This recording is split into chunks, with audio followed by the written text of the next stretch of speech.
మహాగణుడైనటువంటి యేసుక్రీస్తు అతి పరిశుద్ధమైనటువంటి నామములో మీ అందరికీ శుభాభివందనాలు తెలియజేస్తున్నాను. ఈరోజు అనుదిన దేవుని వాక్యాన్ని చదువుదాం. యోవేలు గ్రంథము 1వ అధ్యాయము 13వ వచనం.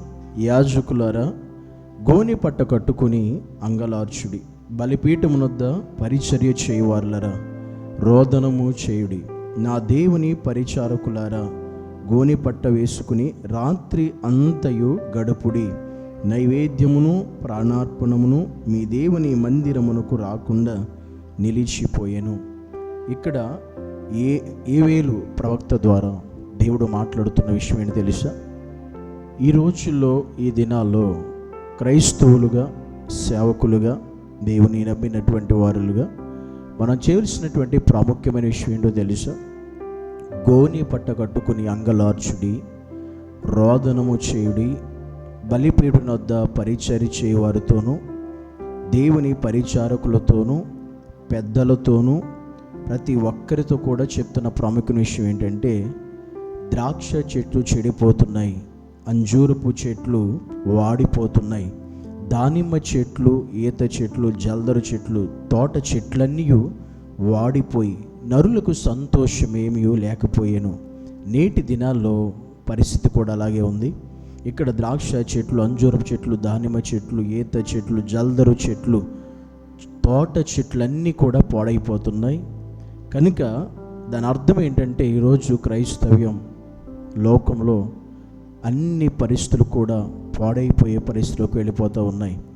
ఇలా ప్రతి తోట, ప్రతి చెట్టు కూడా పాడైపోతున్నాయి, చెడిపోతున్నాయి. ఇలాంటి పరిస్థితుల్లో యాజకులు, అదేవిధంగా బలిపీఠం వద్ద పరిచర్య చేసేవారు, పెద్దలు, దేవుని యొక్క పరిచారకులు, వీళ్ళందరూ కూడా ఏం చేయాలంటే గోనె పట్ట కట్టుకుని రోదన చేయడి, రాత్రి అంతయు ప్రార్థన చేసి దేవుని దగ్గర గడపండి అని వాక్యం చెబుతుంది. ఈ రోజుల్లో క్రైస్తవులుగా మనం చేయవలసిన ప్రాముఖ్యమైనటువంటి విషయం ఏంటంటే, దేవుని పాదాల దగ్గర, దేవుని సన్నిధి ఎదుట మనము రోదన చేసేవారుగా ఉండాలి, భారముతో ప్రార్థించేవారు ఉండాలి.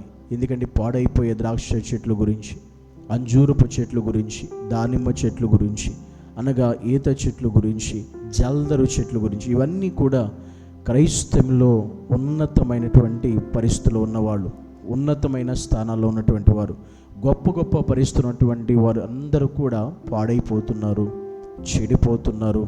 ఇలాంటి దినాలలో మనం ఉన్నాం. ఇలాంటి పరిస్థితుల్లో యాజకులుగా, దేవుని బిడ్డలుగా, క్రైస్తవులుగా, సంఘముగా మనం చేయవలసిన ప్రాముఖ్యమైనటువంటి విషయం ఏంటో తెలుసా? దేవుని పాదాల దగ్గర, బలిపీఠము దగ్గర ప్రార్థించేవారు ఉండాలి. ఎప్పుడో తెలుసా? రాత్రి అంతయు దేవుని పాదాలు పట్టుకుని మనం గోజాడేవారుగా, ప్రార్థించేవారుగా ఉండాలి అని దేవుడు ఈరోజు యోవేలు ప్రవక్త ద్వారా మనతో మాట్లాడుతున్నాడు. నిజంగా నేటి దినాల్లో ఉన్న భయంకరమైన పరిస్థితులను బట్టి ప్రతి క్రైస్తవుడు చేయవలసింది ఏంటో తెలుసా? ప్రార్థన ఒకటే. ఈ ప్రార్థన కూడా ఎలాంటిదై ఉండాలంటే, రాత్రి అంతయు దేవుని దగ్గర ఆయన పాదాలు పట్టుకుని గోజాడి రోదన చేసి కన్నీటితో ప్రార్థించే అనుభవాలు ప్రతి క్రైస్తవులందరికీ నేటి దినాల్లో ఉండాలి అనే విషయం ఈరోజు మనతో దేవుడు మాట్లాడుతుంది. ఎందుకంటే అన్నీ పాడైపోయే పరిస్థితులు, మంచి వాళ్ళు కూడా చెడుగా మారిపోయే పరిస్థితులు, మంచి పరిస్థితులు కూడా చెడుగా చూపించే పరిస్థితులు, ఇంత భయంకరంగా మారుతున్నటువంటి ఈ దినాల్లో ఖచ్చితంగా మనం రాత్రి అంతయు దేవుని పాదాల దగ్గర ప్రార్థించే స్థితి కలిగిన క్రైస్తవులుగా, యాజకులుగా, సేవకులుగా, పరిచారకులుగా, పెద్దలుగా మనం ఉండాలి అనేది దేవుడు మనతో మాట్లాడుతున్న. ఈరోజు మన కుటుంబమైనా, మన బిడ్డలైనా, మన సంఘమైనా ప్రతి ఒక్కరూ ఈ పని చేయాలి. ఖచ్చితంగా రాత్రి అంతయు కూడా దేవుని ఎదుట మనం ప్రార్థించే ప్రార్థన స్థితి కలిగిన వారుగా మనం ఉండి, మన పరిస్థితులను, మన కుటుంబాలను, మన స్థితిగతులన్నిటినీ కూడా మనమే కాపాడుకునేటువంటి పరిస్థితులు కలిగి మనం ఉండాలని దేవుడు మనతో మాట్లాడుతున్నాడు. ఆ విధంగా రాత్రంతా దేవునితో గడిపేటువంటి గొప్ప ప్రార్థన జీవితాలు మనందరికీ కూడా దేవుడు తన ఉన్నతమైన కృప ద్వారా అనుగ్రహించి అవన్నీ ద్రాక్ష చెట్లు అంజూరు అన్నీ పాడవకుండా కాపాడుకొని కృపదేవుడు మనకు అనుగ్రహించి సహాయం చేయునుగాక. ఆమేన్. పరిశుద్ధుడా నీకు వందనాలు.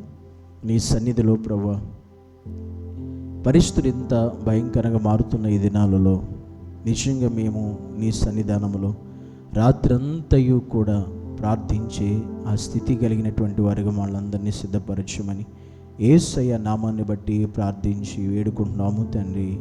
ఆమేన్.